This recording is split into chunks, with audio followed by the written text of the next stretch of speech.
Bulavinaka, Namaste, and good evening. You're watching Fiji Village Straight Talk. I'm Vijay Narayan, and as promised, we have our guest for tonight. Tonight, we are in our studio, but crossing over live to the Gold Coast in Australia to speak to one of the experts in the medical field, one of our very own, who is based in Australia. We've had him on the show a few years ago, and he's back and in another capacity as well. One of the advisors recently inducted for the CWM master plan, a hospital that needs a lot of attention in Suva, our main hospital of the country. But we have our general and interventional cardiologist based at the Gold Coast University Hospital in Australia, Dr. Vijay Kapadia tonight. Dr. Kapadia, thank you very much for taking out time to talk to us this evening. It's a pleasure, Vijay, a privilege, and thank you for inviting me. I hope I can help out with some issues in health and cardiac care. And I know you're still at work and in between providing cardiac services, so thank you very much for taking out this precious time to talk to our listeners and viewers and rearranging your schedule. Thank you. Now, just a bit of background. Dr. Vijay Kapadia is a Fiji boy at heart, grew up in Amy Street in Turek, Suva. He went to Maris Brothers Primary and Maris Brothers High School, has been practicing medicine for 45 years and has managed a number of programs for the benefit of Fiji through generous people, getting machines like angiogram and cath lab equipment from early 2000s, 2014 onwards, after many negotiations and consultations. We thank you for the service so far, Dr. Kapadia. As I said, always a Fiji boy at heart. You have been trying to assist Fiji in many ways, mainly cardiac services. If you can talk about your work in the background that you have been doing. Thank you, Vijay, and thank you. It's a real pleasure and a privilege to be on your show. Thank you for inviting me. I thought probably a bit of a background about me. I grew up in Suva, in Turek. We had a rented house in High Street, and then we moved to Amy Street when I was in class 2 in 1960. And, it was a very happy childhood. Fiji was an idyllic place, still is. I went to primary school in Marist, it used to be St. Columbus, as it used to be called then, and then Marist High. And I think those years were formative years, and that molded us, that environment, the open culture, the brothers who taught us, they were just amazing people. And growing up in Fiji was just, the foundations of where we headed up later. I was interested in medicine, and I remember when we lived in the High Street, I used to come with my grandfather, cross the hospital, and we used to, and then when I started school, I was in class 2. The hospital was just next door to us, 3-4 houses away. So I sort of had a, feeling of this place, and somehow medicine came into all this. And I think being near the hospital, seeing doctors, nurses all the time, really, made me veer into that direction. I went to India to do medicine. I came back, and after 1980 was when I came back. I worked as an intern, then worked in the emergency department, a few health centers, went back to CWM, and I was there till about all told about 6-7 years in Fiji. So that really, alerted me into what Fiji needs, where we lack, but also I could see how amazing the people are, how good the training is. Just needs topping up, just needs, a bit more, training, and we can deliver so much. So I could see the deficiencies that we had, We didn't have so much to offer. I mean, people would come in, their heart rates would be slow, and eventually they'd be sent home and they'd die, But when I went back to New Zealand and Australia, I said, gosh, putting a pacemaker is not a big deal. So all these things we learned, but Fiji molded us. I mean, football was a very big part of it. Soccer, I ended up being the doctor for the Suva team. And in 1981, I think Suva won after 20 years. I was with the team. We celebrated at National Stadium, Buckers Park. I can't remember what we called it then. I was inducted into the Fiji Football Association Medical Committee. Rugby, to be honest, we did not understand rugby at the time much. We didn't have TV and things. But when I went to New Zealand, rugby is a religion there. So rugby is now a very big part of our life. So we support Fiji and very strongly, and we are very encouraged the progress that Fiji is making in rugby too. May we make progress in everything in particularly in healthcare too now. Dr. Kapadia, you have arranged, as I've said, for many critical machines like angiogram, cath lab, etc. How successful has this been, and have you been getting the required support from Fiji? Right. Can I add a few things first, Vijay, if you may, if you allow me?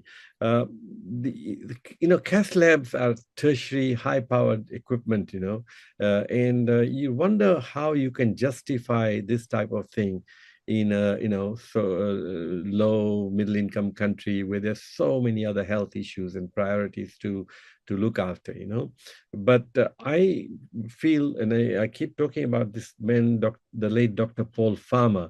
He passed away, but I think any healthcare initiative must look into what he did in the world. He challenged our concept of healthcare, and it's not a binary. We can deliver poor healthcare of high quality to the so-called poorer countries. It doesn't mean we stop at just preventive measures. And I'm all for primary care. I won't talk much about that, but we have a reasonably good primary care system in Fiji. Looking after prevention, looking after diet, all these things. The diabetes is such a big issue. But I thought we have such a big population that requires the benefits of modern medicine, particularly in the field of heart disease. More people die of heart disease in Fiji than almost in percentage-wise anywhere else in the world, and we have a huge diabetes problem. So diabetes is heart disease.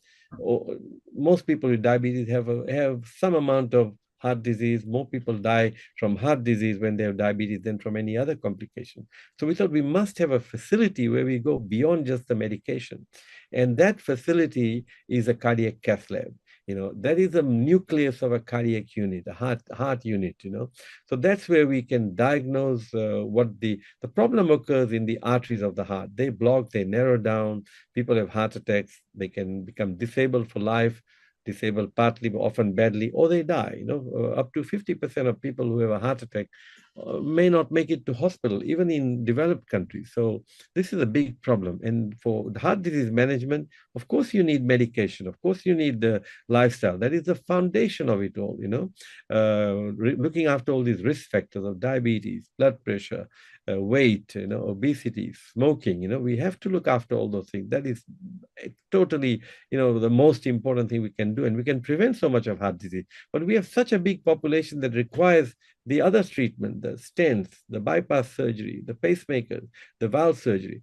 So for that, you need the amputations that we have. We can target that too. So we need a cath lab. This massive facility, which is very expensive, difficult to run, requires a lot of training, requires a lot of servicing. But we said the other option was not acceptable.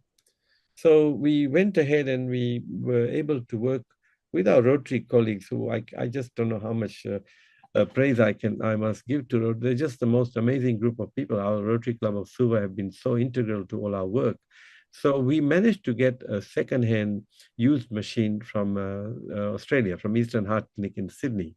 So in Australia, what happens is after a certain time, these machines have to be removed. So because they go by a certain date, but these machines were good. They're still working, but for legal reasons. So we got these and we've been running them. The whole process of getting them here, removing them from the original unit, storing them, bringing them here, installation, is a very big, very laborious task, And a group of Rotarians led by Peter Koons have been doing that. So yeah, we've been doing it since 2009. We installed the first machine. Then we installed the second one in 2014, and now we have a third machine installed in 2022. But these are difficult processes, and I don't know whether we'll be able to do a fourth one now. I think the fourth one would have to be a new one that the government should provide in a new proper facility instead of the makeshift.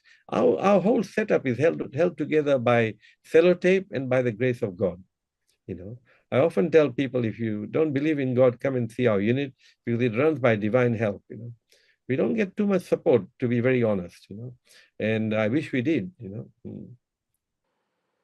I've heard stories from you earlier in relation to even when your visiting teams come, they're all volunteers and you arranged for everything in relation to their, even down to their cost to come over and accommodation, That etc. is true. See, none of our volunteers, and our volunteers, some of them are some of the leading cardiologists of the region, Australia and New Zealand. My boss from Canada was like one of the world's leading persons in the radial field and more. He spent a month here. Not a single person is charged a cent. Not a single person has asked for any financial reward. And we look after the accommodation, we look after the airfares sometimes, or they come with their own airfares. Most people pay their own fares, but accommodation we often arrange. But I would be nice if people realize what we are doing. And I don't think they have even been met. A professor this, professor that, they've come, they work, they're not asking for any recognition or importance. But these are the humble, amazing, exceptional people who have come, who've trained, and we've trained our people locally. You see, most of our training has been done locally, and we built local capacity. This is something that we talk of public-private partnerships and things. Well, the people came, the senior people from the government, Deputy Prime Minister, Health Minister, and Australian High Commissioner with the delegation came to the lab when I was there a few weeks ago. And it was to see what we do, but we haven't, how much we have achieved in this makeshift facility at virtually no cost. And none of our people have charged anything. So this is the alternative. And the problem is the concern, the frustration, the sadness is that people have not engaged with us.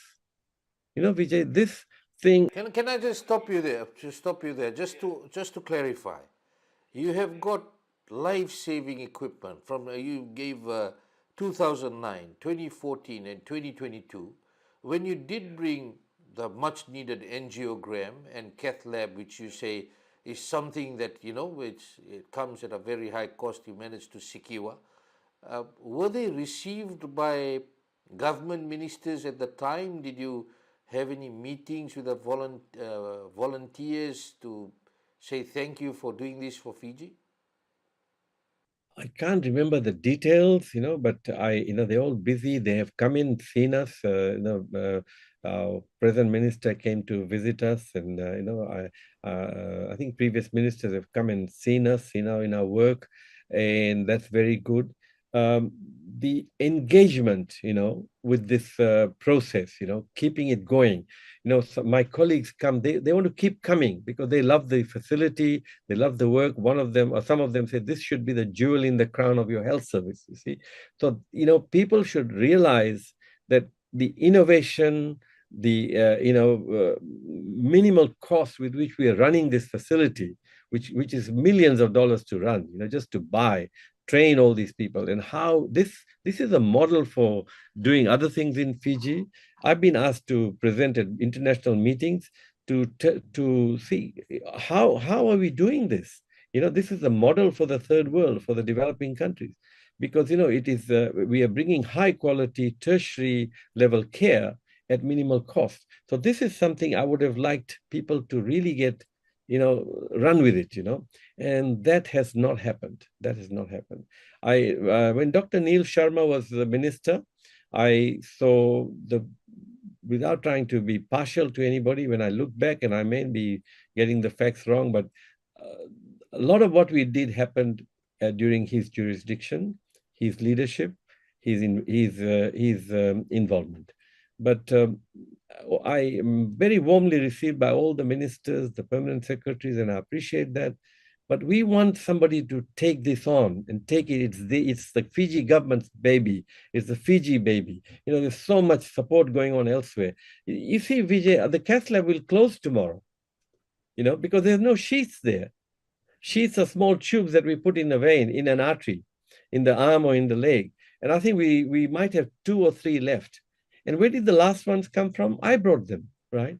I secured them from here. Somebody else, Fiona Fu, brings in easily about $50,000 worth of them. Every time I come to Fiji, I would bring 10, 20, 30, 40, $50,000 worth of equipment, right? We secure that from the people here. Other people do the same. But, there must be, and when we have these systems of procurement, they are so, so difficult. There's so much administrative, bureaucratic, I would say, hurdles coming in, whereas, say, I believe in Lautoka, they don't have to go through all this. Public-private partnerships are great. Give us the same, freedom to order. We're bringing in money into this unit. When the cath lab started, there was stipulation that there'll be $535 per angiogram. It will be the cheapest angiogram, cheapest rates in the world. That money comes in. We don't get much of it back. You see? And now my team told me yesterday that they're running low on sheets. The ones I brought are about to be finished. I think the improvised one today, the improvisation we do, is amazing, But we have 1 or 2 left. So I think tomorrow, Wednesday, will be the last case that the cath lab will do. The next sheets are going to come in June or July. That's not how you order equipment for a cath lab, because you don't understand what a cath lab does. You see? And the sheaths that you are talking about, how critical are they in a cath lab? Critical. We have to, we do this under local anesthetic and sedation. So we are doing most of our procedures, as in most places now, through the radial artery, through the wrist. But sometimes we have to go through the groin, to the femoral artery. So we put some local anesthetic, and it's under sedation, not total anesthesia. And then we make a puncture. We put a wire through that, and we take the needle out. And then over the needle, we thread this sheath. It's about, about 5, 6 inches, and it goes in. It has a lumen open at the end, and through that we pass these catheters that go all the way into the heart. A similar thing would have to be done if we want to treat amputations. We'd put a sheath in the groin for the legs. That's another thing that I am very, very, so all these things, there are no sheaths now. So if we don't have a sheath, we don't have the balloons to open up our arteries in the heart, you see. So, we improvise. We have these old stents. We take the stent off.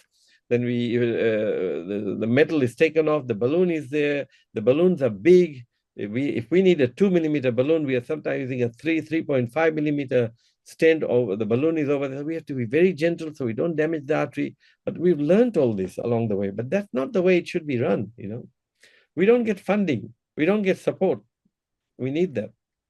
You're talking about cardiac care and services, including heart surgeries. Of course, Fiji has about 80% of deaths in Fiji, based on surveys and statistics, come from non-communicable diseases. Of course, a portion of that comes from cardiovascular diseases. Where are the challenges in Fiji when it comes to cardiac care and services, including heart surgeries? And what do we and our government need to do? So there are no perfect solutions. There's engagement, and I think there should be one. I think the primary care is absolutely vital. We have to keep on emphasizing risk factor reduction. Look after diabetes, blood pressure, cholesterol. This is absolutely vital. I cannot emphasize that more. But then all these other things that we are doing, we have heart disease. Heart disease, we're talking of coronary artery disease, and there's people who present with chest pain, people who present with heart attacks. See, the management of heart attacks itself is something that is not well done here. We should be able to use a better drug than what we are commonly using. The artery blocks because a clot forms, and that's what gives you the massive heart attacks that occur when an artery blocks off. When an artery blocks off, the person is often very sick, not always, but often very sick, and that artery needs to be opened up. Ideally, we take them to a cath lab and open up the artery day in, time, night, what have you.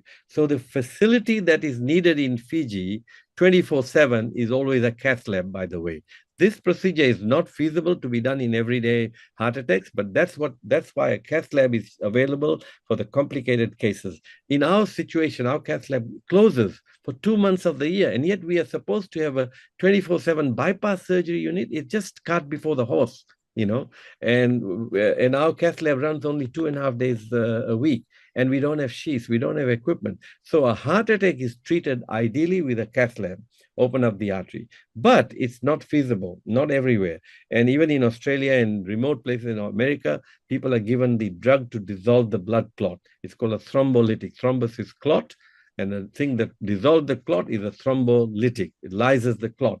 So what we are using is a good drug. It's called streptokinase, but that drug has its issues. It's not as effective as a more expensive drug is, and that drug is not easily given in health centers. They are giving, but a nurse might have difficulty giving it because it sometimes drops the blood pressure, people become unstable. So when a person comes into Suva or Lautoka or bigger hospital, they can be given that drug, yeah, fine. But it is also, not the other drug will open up the artery better, particularly if there's a slight delay in giving. And that drug's, I think it's about $1,000, and this one is about $150. But by giving the other drug, we will have a wider population who can be treated with a heart attack. If you open up the artery, you are saving muscle, you're saving lives. You're watching and listening to Fiji Village Straight Talk. I'm Vijay Narayan. We are speaking to Dr. Vijay Kapadia, who's currently in Gold Coast, Australia. We'll be back after this break. Oh my gosh! Oh, what's in the box? You're probably wondering, what's in the box? Well, if you must know, it's actually me. Before you call the police, I'm actually an app. The all-new Fiji Village app. Here's an update. See what I did there? I gave you an update. What's new? Well, for starters, I look different. My new layout also comes with stories if you're looking for something short and sweet. I will bring you the latest news on the dot so you stay updated. You're welcome.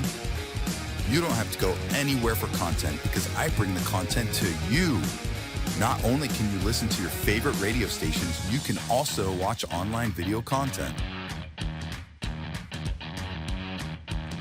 Which reminds me, do you love sports? Well, guess what? With the Fiji Village app, you can stay up to date with your favorite sports and scoreboards, no matter where you are. Your #1 news website just got better with an app. Download and get updated now.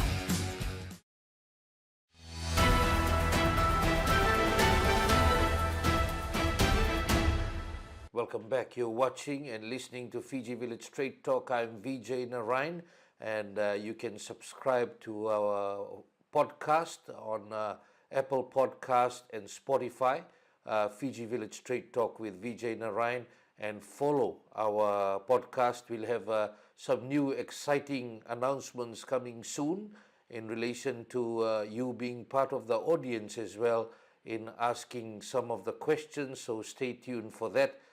Quite exciting with the new features that we will be releasing shortly.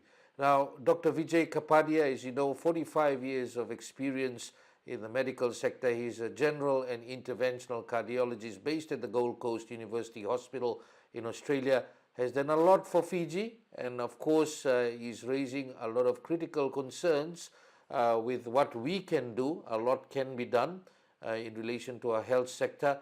Dr. Kapadia, in relation to rheumatic heart disease, it remains a major concern in Fiji. In 2023, it was highlighted that 1 in 50 children in the classrooms in Fiji has rheumatic heart disease, which is highly common in children from 5 to 15 years old. Rheumatic heart disease is a life-threatening heart condition which results from damaged heart valves. Are we doing enough in Fiji? I think we are doing a lot for the diagnosis and prevention. Rheumatic heart disease is a disease of poverty, unfortunately. Where poverty comes down, rheumatic heart disease gets less. The South Pacific has some of the biggest numbers of rheumatic heart disease per population in the world, and we have rheumatic heart disease affecting people at a younger age. And we still have a lot of rheumatic heart disease. We have what we call the double burden. You have the rheumatic heart disease, the infectious disease, and a very big NCD problem. So the rheumatic heart disease needs prevention. And if we are diagnosing people, we need to keep them on regular follow-up, have them on, we are doing echo screening. We are doing that in Fiji. We put them on penicillin prophylaxis, as we call it. So they take that until the early 20s at least. So the damage in the valves is reduced or does not get worse. But we still, despite all that, we still see very severe rheumatic heart disease. So my first procedural involvement in Fiji was with the Sydney Adventist Hospital when I started coming with them in about 2003 or 4. And I used to be the screening cardiologist, for the team, and the surgeons operate on the patient. So we used to screen about 150 people, of which 50 are presented to the surgeon and about 30 are operated. And Dr. Permanand, the amazing Fiji surgeon, Fiji Indian surgeon, started coming from Auckland with his team. So we were getting about 50, 60 patients operated a year. Unfortunately, with COVID, people stopped coming. And as I don't know, but I'm told that the surgical unit in Lautoka, which does not do rheumatic heart surgery. So that is another thing. When you start a surgical unit, number one, where should it be located? What are the steps needed before you start cardiac surgery?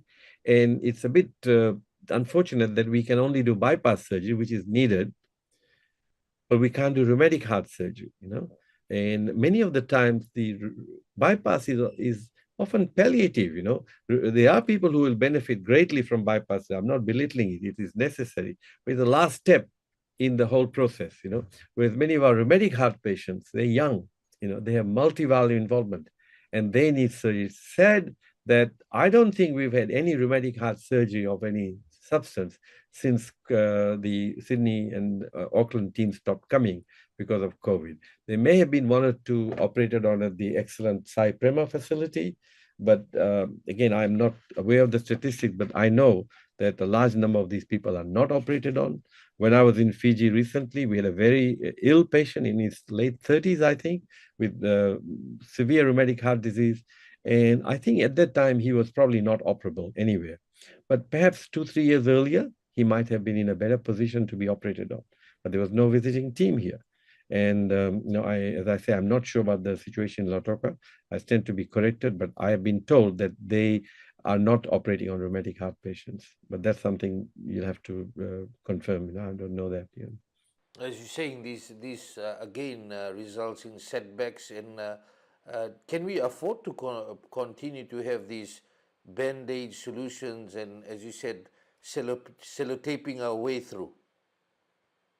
Well, ours is definitely a sellotape, situation in the CWM hospital in our cardiac cath lab, But I have hope, that we will get, the Australian, this project, the Colonial War Memorial Hospital Master Plan, I would think is not because they've inducted me as one of the advisors, but for the first time in Fiji, after a long, long while, I can see some proper planning occurring, where there are these outstanding administrative people. I think they need they need a few more medical people involved in that. And I think that's why they're including people like me. But they are having extensive consultation with medical and on-the-ground people, particularly at the CWM hospital. The reason, if you want to look at healthcare in this country, you must recognize the primacy of the CWM hospital. It is central to tertiary healthcare in Fiji. There's no point in talking about, things like medical tourism, where it might be nearer to an airport and all that. You must bring your most important healthcare initiatives to the CWM hospital, and we must have one system of healthcare. You might get somebody to run a hospital, but you can't have two different systems. One hospital can procure all kinds of things at once, and here we are struggling for sheets. Sometimes we don't have simple basic drugs. It's not because the drugs are not available. We don't have the proper understanding of what is needed and all that. So all those things are important. So I think CWM is where we need to go. And I think this exercise of planning is what is needed in overall healthcare. So that would be. I might have digressed a bit, but that's. I come to this. Any other points as you ask me? Yeah. Let's talk about Aspen, Bar and Lautoka Hospital, the deal. Professor Biman Prasad confirmed it cost $10 million, that's taxpayers' money a month, paid by the government, according to him, and comes to 1/5 of the health budget for the year, $10 million a month. He says the public-private partnership deal was rushed through before the 2022 general election by the former economy minister, Ayaz Said Qayyum, and that now 80% of the shares are owned by FNPF in Healthcare Fiji, that now own Aspen, Lautoka and Bar hospitals. He says Said Qayyum forced everyone to say yes, and they gave the hospitals without some of the conditions in the agreement met. They are now trying to look at other agreements. He said we cannot put the fault on Aspen or Healthcare Fiji. The hospital was given to them without the agreements being made. And the Ministry of Health didn't even know. We have quite a situation here, and now it's being said another agreement is being looked at by the Fiji government. What do you think is the best way forward, Dr. Kapadia? Yeah, that's a very difficult issue because I don't know much about the Aspen setup, but I mean, listening to Professor Biman Prasad, I find it strange that you can end up with all these medical facilities without a Ministry of Health involvement, without discussion with the Ministry of Health. If that is the case, that is something you really have to investigate. How come you set up a whole new medical partnership, without medical input, So forget the fault finding, but I think before any agreements are signed, they have to investigate this whole thing and whether it was justified or not. Because if you haven't had medical input into it, how can you justify all these things that are happening today? And if you're going to have we are struggling for, we scrounge around for equipment and we take it to CWM for our cardiac work, right? And here you are saying, I don't know the figures, but that's him saying that 1/5 of the health budget going to some 2 hospitals. How do you justify all this? So somebody needs to look into it, and there may not be any faults. Everything may be above board, but how was all this done? And what was the need for this service? Public-private partnership, whatever you call it. Well, we have done 7,000 angiograms in our hospital at CWM. We've done 500, 600 angioplasties. We've done 200 plus pacemakers. What did that cost us? That may not be an easily workable model. It requires a lot of commitment, but still, so much is possible. And then you set up cardiac surgery for an election purpose, according to Professor Prasad. I don't know. But I do know that cardiac surgery is the last thing you do in a cardiac unit, right? You must have a proper cardiac unit where you have clinicians trained, you are doing echocardiography, which we started at CWM in a very nice way. It's a long story, you write a whole story on that itself. We started a pacemaker service, we're doing angiograms, we're doing angioplasty. And then you have a cardiac surgery unit in Lautoka. How does that, are we having 2 different systems of healthcare in this country? You can't have that. You can do what you want, but I think it's not anybody, it's not Aspen or anybody. I think the government has to make sure that healthcare policy direction is under its jurisdiction. There should be one jurisdiction. I believe Lautoka has got a brand new Cath lab coming, I mean, we're struggling with all these used machines, if you can see how we put them in, it's a military exercise, the physical work that is involved to do all this, and these are all volunteers doing it, So if a brand new machine is coming, then I have strong suspicion it is. So, all this, the cardiac surgery, you've outsourced that unit, you see. I do know that it is the Miot company from India, and I have the greatest of respect for Indian surgeons. I've seen how amazing they are. But the if you want to look at healthcare in this country, two cardiac surgical units are very difficult to run, too expensive, not cost effective. And I think we need one busy cardiac surgical unit. And I think even Lambasa might need a cath lab. Lautoka probably, I think, does need a cath lab if we have the manpower. It should not be an outsourced unit, just get a few doctors and employ them. Anybody can do that. I can do that. You can do that. Cardiac surgery has to be in one place only, in my opinion. I am willing. I'm in science. You prove me wrong. I'll gladly agree. But from my years of experience over here, 10 years in my hospital at Gold Coast before a surgical unit was allowed to start. The Sunshine Coast has been running for 10 years, full cath lab, this, that. They now might be getting a cardiac surgical unit. Tweed Hospital has just started cath lab, cardiac surgery. I don't know when it will come. So cardiac surgery is the last thing to do, not the first. It's real cart before the horse. I don't know what kind of planning went into that. That should be questioned, by the way. Where did that advice come from that you start a cardiac surgical unit, an outsourced cardiac surgical unit, a free cardiac surgical unit? How much money that must be taking over, right? And if you're going to develop cardiology in this country, 3 centers do need to be developed. Suva and Lautoka. I totally agree. Lautoka needs a cath lab if we have the manpower. But the main cardiac unit has to be at the CWM hospital. I'll digress a little bit, Vijay. When I gave the talk at the Rotary Club function in 2022, when we installed the 3rd cath lab, we did 2 functions. One at Leif, our current president's house. Peter Kuhn spoke, and the other one was at the GPH a week later when I spoke. And Mr. Rambuka, our current prime minister, was there. After my presentation, which was all about all the issues that we are talking today, he said that if his government came to power, it is one of the most heartwarming messages I've heard. He said if his government came into power, they will set up a national cardiovascular center at the CWM hospital, and he'll invite me to help lead it. Why did I like that? Because this man realized that Fiji needs a national cardiovascular center. He also realized that it had to be at the CWM hospital. He thought of me because of my involvement. But that is where a national cardiovascular center has to be.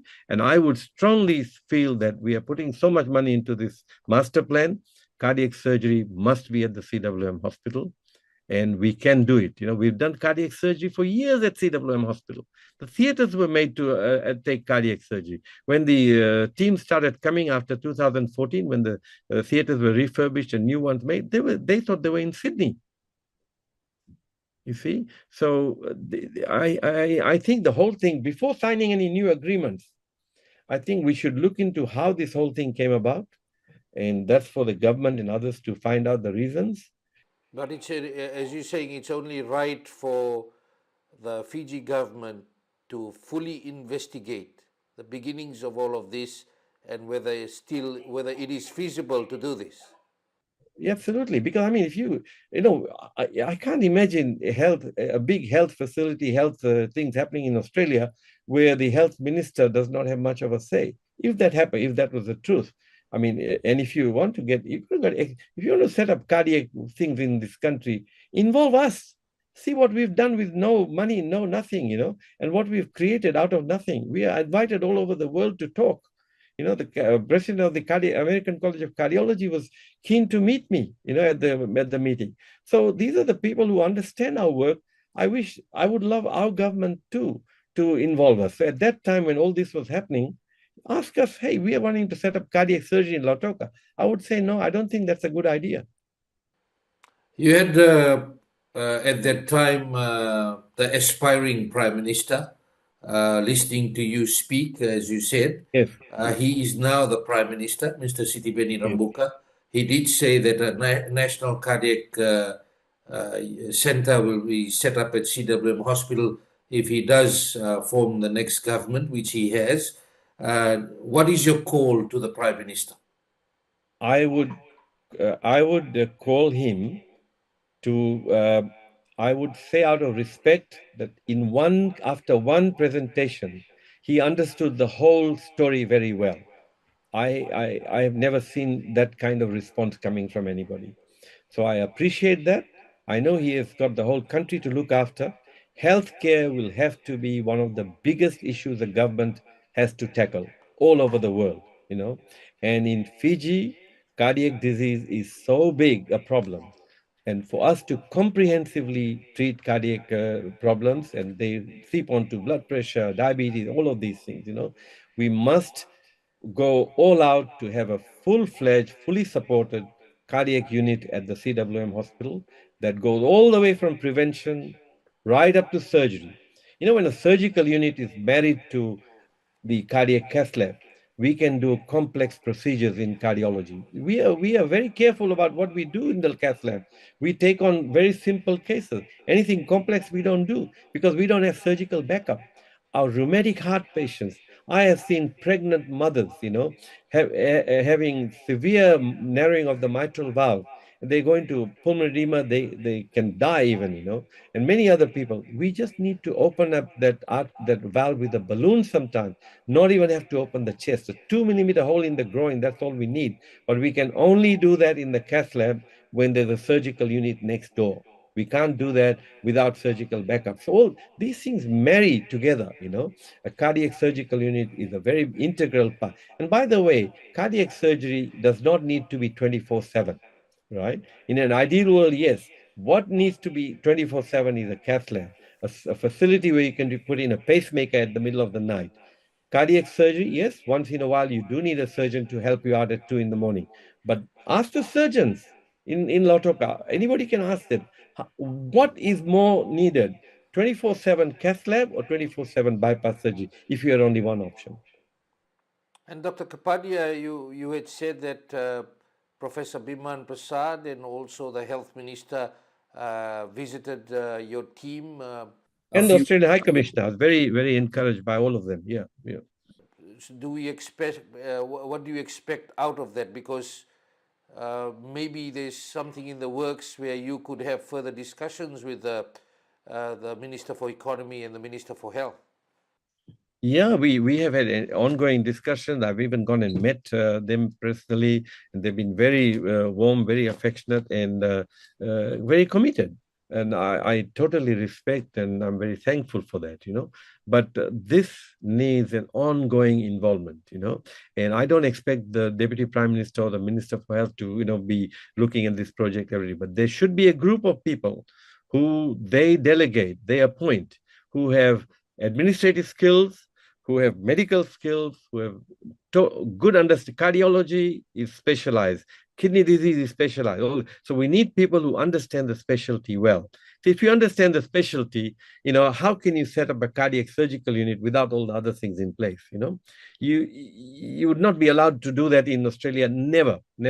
So all these things have to be put in place before you go to the next step. And so appoint the right people, who can then carry on with the project. The project is not lost, not forgotten. The procurement of our items, the things that we have tried to make this thing work. All those things should be acted upon, reviewed on a regular basis. You're watching and listening to Fiji Village Straight Talk. I'm Vijay Narayan. We'll be back after this break. Oh my gosh! Oh, what's in the box? You're probably wondering, what's in the box? Well, if you must know, it's actually me. Before you call the police, I'm actually an app. The all-new Fiji Village app. Here's an update. See what I did there? I gave you an update. What's new?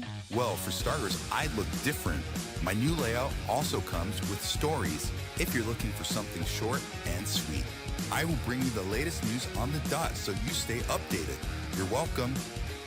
You don't have to go anywhere for content because I bring the content to you. Not only can you listen to your favorite radio stations, you can also watch online video content. Which reminds me, do you love sports? Well, guess what? With the Fiji Village app, you can stay up to date with your favorite sports and scoreboards, no matter where you are. Your #1 news website just got better with an app. Download and get updated now.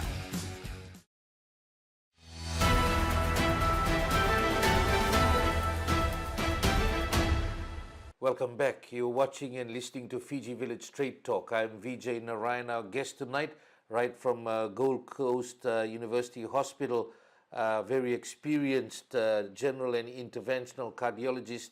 That's Dr. Vijay Kapadia, who grew up in Amy Street, Turek in Suva, went to Maris Brothers Primary School and then Maris Brothers High School, and then has been practicing medicine for 45 years.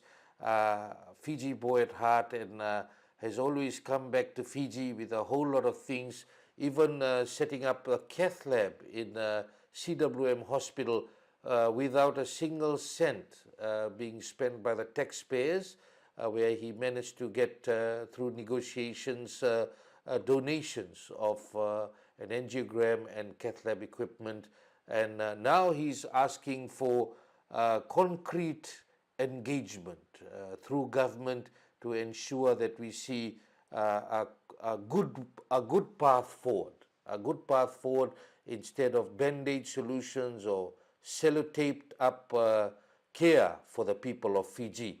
One of the issues, Dr. Kapadia, has worried a lot of people in the recent years is the continuing shortage of medicines and consumables.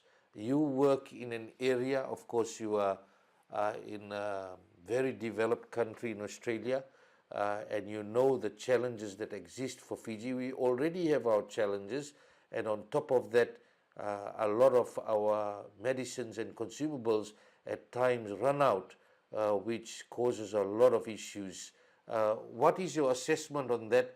You said a few things about if Aspen can do its procurement, why the other hospitals are badly affected in a negative way in relation to that, if you can shed some light on it. Yeah, thanks, Vijay. You put all some of the things so well. I can't find better words. So coming back to procurement, the Deputy Prime Minister said that should be a thing of the past. So I don't think we'll have problems having adequate quantities of things here. But how we get them, well, if that's what he's said, and I don't have any reason to doubt it, So the items should be available. Again, the medical, involvement is very important. They should be available in time, and they should not be laborious procurement process. For example, if I'm coming back to our cardiac unit, right? A Cath lab requires catheters, balloons, stents, and we have gone out of our way to see. We get donated equipment, but we said donated equipment is not always exactly what we want.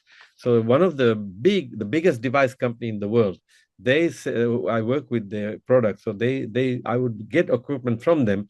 So they said, no, this is not right. We want to come with you and see what you need.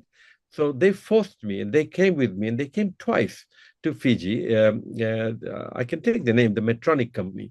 The Medtronic company is, probably its budget is much more than the Fiji government's budget, a huge company. So they came, they saw what we needed.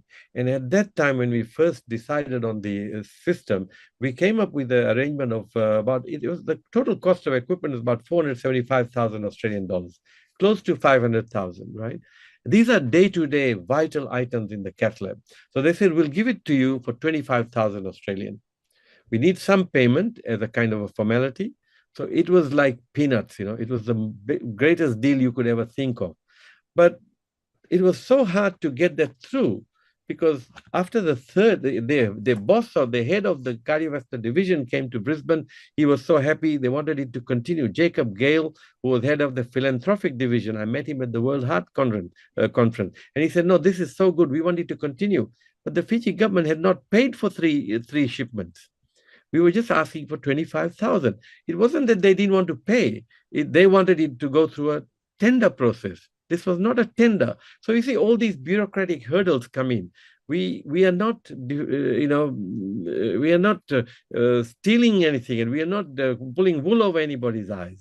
So when we lost this arrangement, we lost one of the most helpful ways of running this very expensive facility. We were getting the best equipment in the world at peanut prices, just a nominal sum. But the companies can't carry on forever. So I hope we can people understand that we don't have to go through this tender process, we'll be able to get this type of equipment again. So I think the procurement at Aspen, if they can get the equipment without having to go through all these, I mean, I'm sure they must be looking at what they get, and they're making sure that they get the right things and all that. So would we.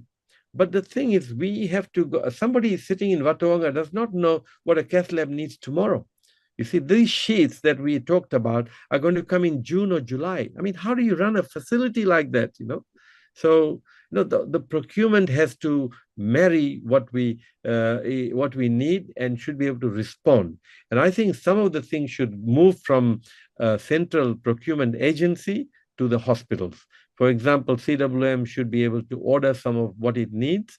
The medical superintendent, the head of the particular department, the medical superintendent, the PSH, or the minister.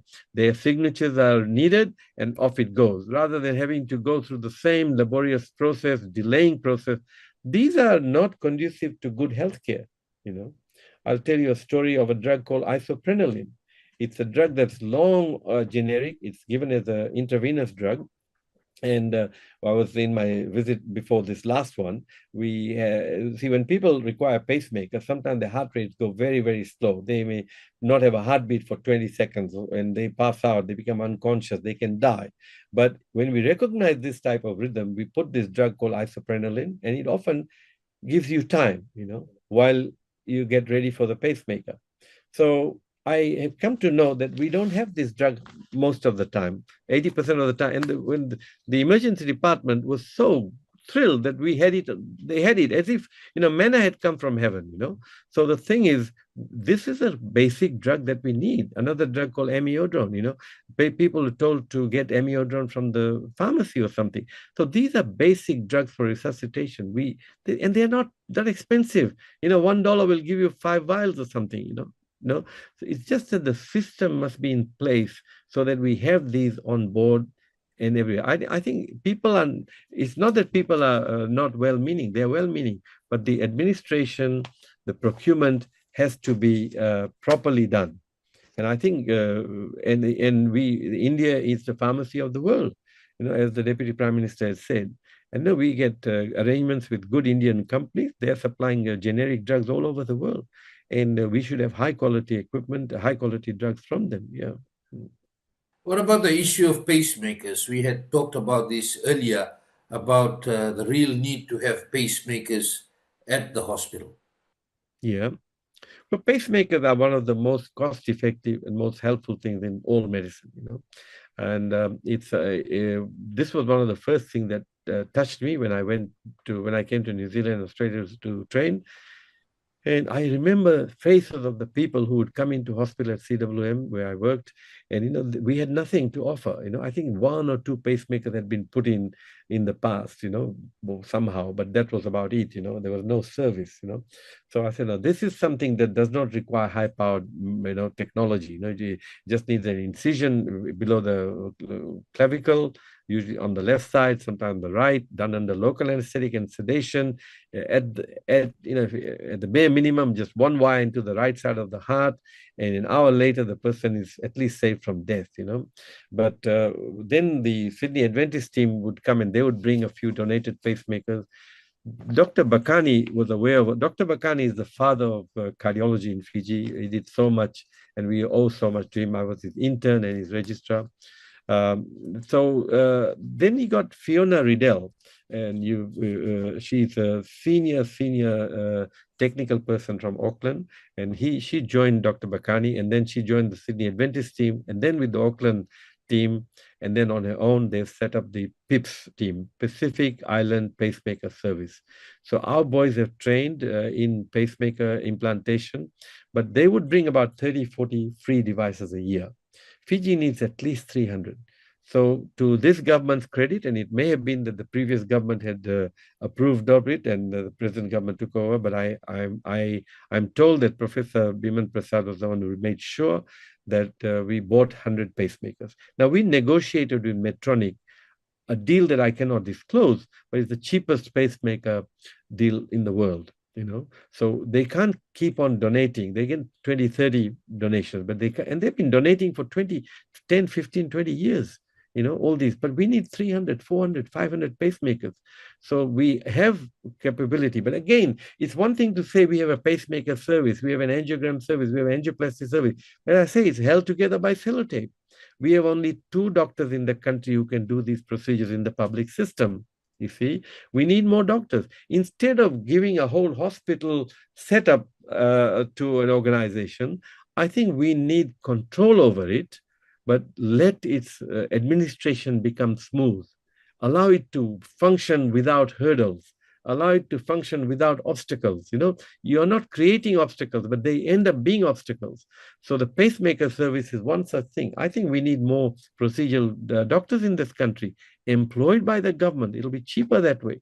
But we have a pacemaker service that it requires technical support. It requires technical follow-up. But we have the bare minimum. We can do that. Lives are being saved at the CWM hospital. People come from Lambasa, people from Lautoka, and our doctors are putting pacemakers at CWM. And every pacemaker that we put in Fiji is a life saved, because we put in pacemakers for this one particular condition, complete heart block, with a complete disconnect between the upper and lower chambers of the heart. And if they don't die in hospital, many of them won't be alive before the end of the year. Yes, we have a service. We have the capability. Dr. Kapadia, you have been inducted as one of the advisors in relation to the CWM hospital master plan. From your perspective, what lies ahead for CWM hospital? The CWM is badly wounded, right? And I don't want to. I saw a lot of work being done by the previous government. I was at the opening in 2014 when we did the second Cath lab, the new theaters and all that. But I think in latter years, it fell into quite a lot of neglect. And I'm not saying about this 1/5 health budget, but we have limited resources in this country. So if so much of our resources are going elsewhere, I think a hospital like CWM will suffer. And if you allow it to suffer, you don't understand what healthcare in Fiji is all about, because we do need tertiary care and it has to be at CWM. I think the issue of lifts and all that is very important. The infrastructure is very, very bad. I know this hospital. I know every corner of this hospital. I've worked as an intern, as a registrar. I've worked in emergency. So it has gone down a lot, But that's a building. Buildings can be restored. Its heart is wounded. It is beating with a lot of strain, but it's still beating. Don't let its heart die. It may not require the most fancy clothes. Give it enough to wear reasonable clothes. Fix up the infrastructure. If we don't need a 5-star hospital here, this is what the Australian government is doing. It is making it workable. It's making it workable until a final solution comes about. So I think what the Australian project must take into consideration is what are the very basic and very essential services. And I think oncology, cancer medicine is very important. Kidney disease is very important. Heart disease is very, and in many of these things, we have cancer. I am not too aware of exactly what, but I've spoken to our oncologist just only recently. I think heart disease takes up a lot of finance, and there's a lot to learn in the way we have done things, so we can keep the finances down.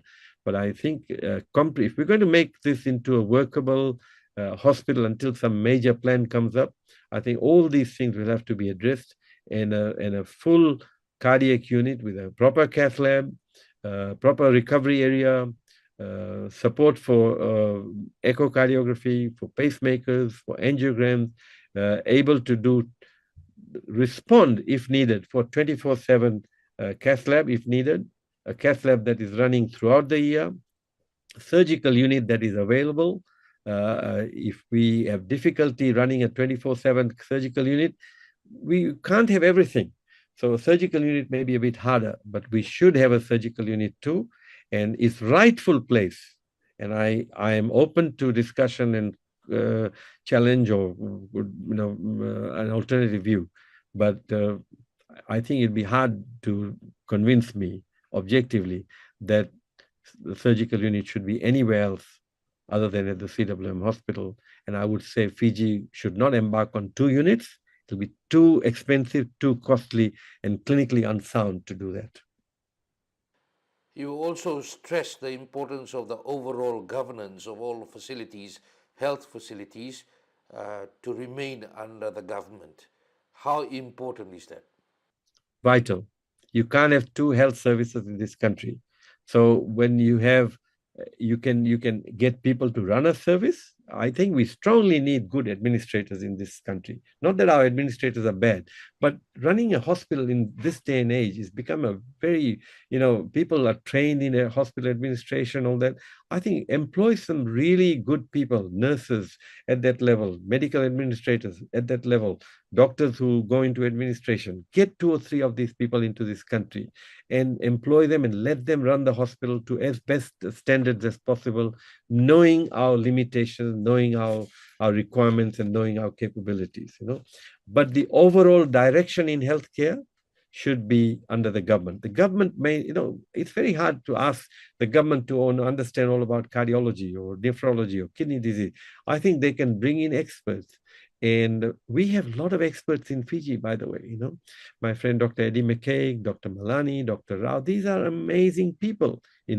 They know our situation. People like me and people who have come and worked in Fiji, regular basis, who come to work in our cardiac clinic, they know Fiji.